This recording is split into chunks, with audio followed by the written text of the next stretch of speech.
and welcome back to the Building Your Blog series. And today we're going to be talking about picture editing. Now, if you missed our video the other day where we talked all about video editing, you can check it out in that top right-hand corner.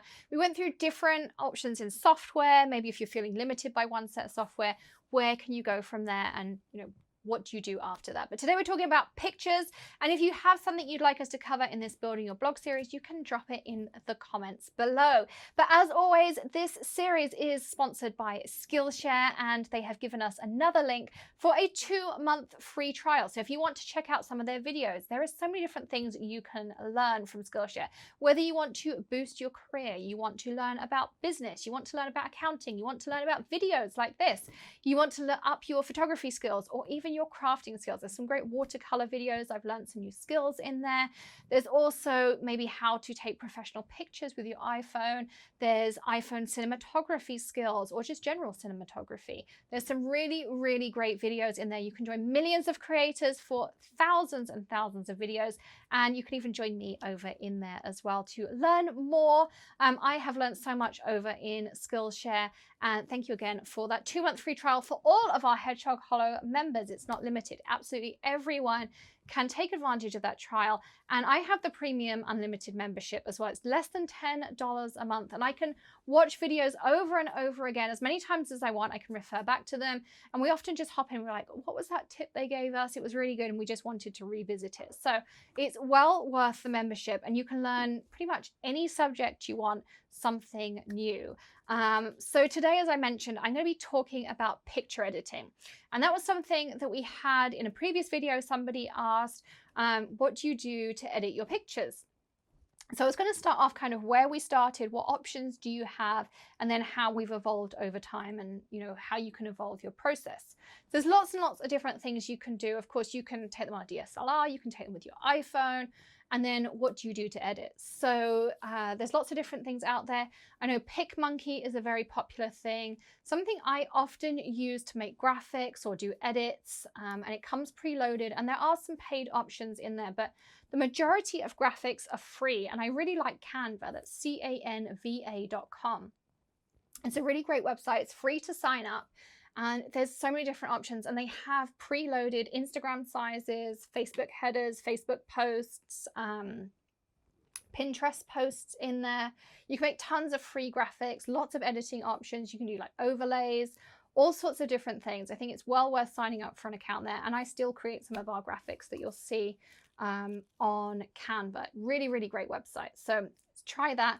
As I say, I know a lot of people also use PicMonkey for editing, but even your iPhone built-in tools are really, really great. You can adjust your colors, your saturations, you can turn it black and white, you can crop things. There are lots and lots of tools built into your phone. So make sure you explore those as well, because your iPhone or your Android are really, really powerful cameras, and they do have built-in editing tools, and there are apps that you can get as well if you want to kind of take that to the next level too.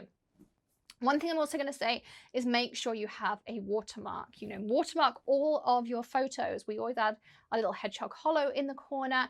If your blog is, Joe Blog Makes, or it's Justine Hovey or Laurel Beard, whoever your blog is, make sure you add your watermark every single time, because you will get people who will repin your image quite innocently because they want to save it, but you will also get people who try to steal your image, and you want to make sure that your photo is watermarked and people know that that is your project, and that is important. So make sure you add your watermark to everything.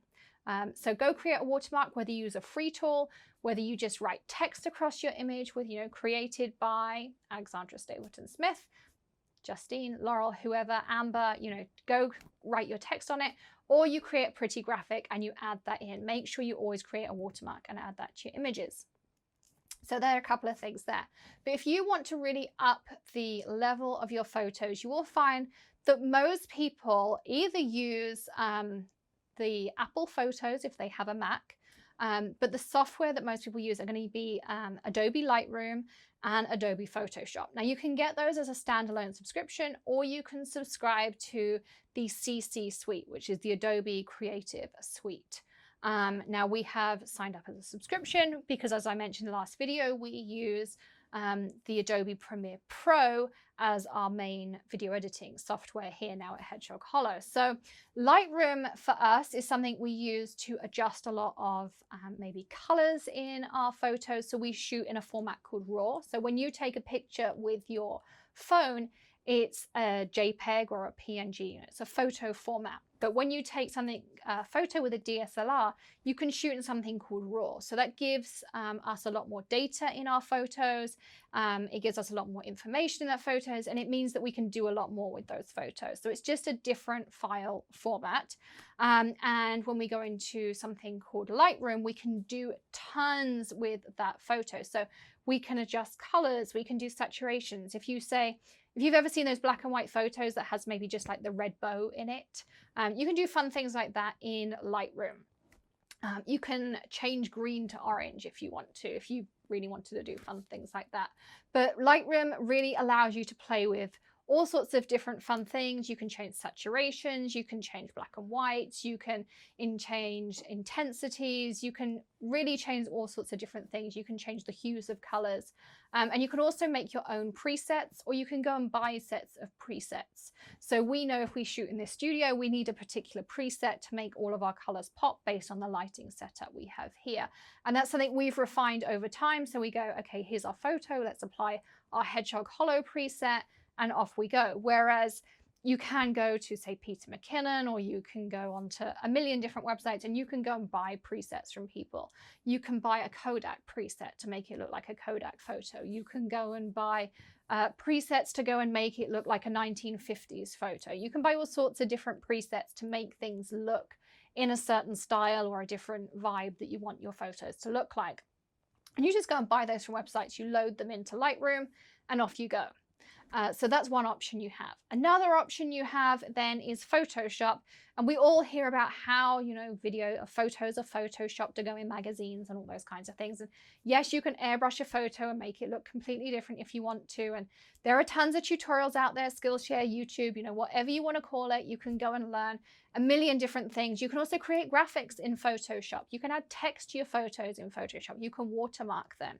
You can also process photos in bulk. So when we go to Creativation, we come back, I can bulk process my photos. I can apply my preset.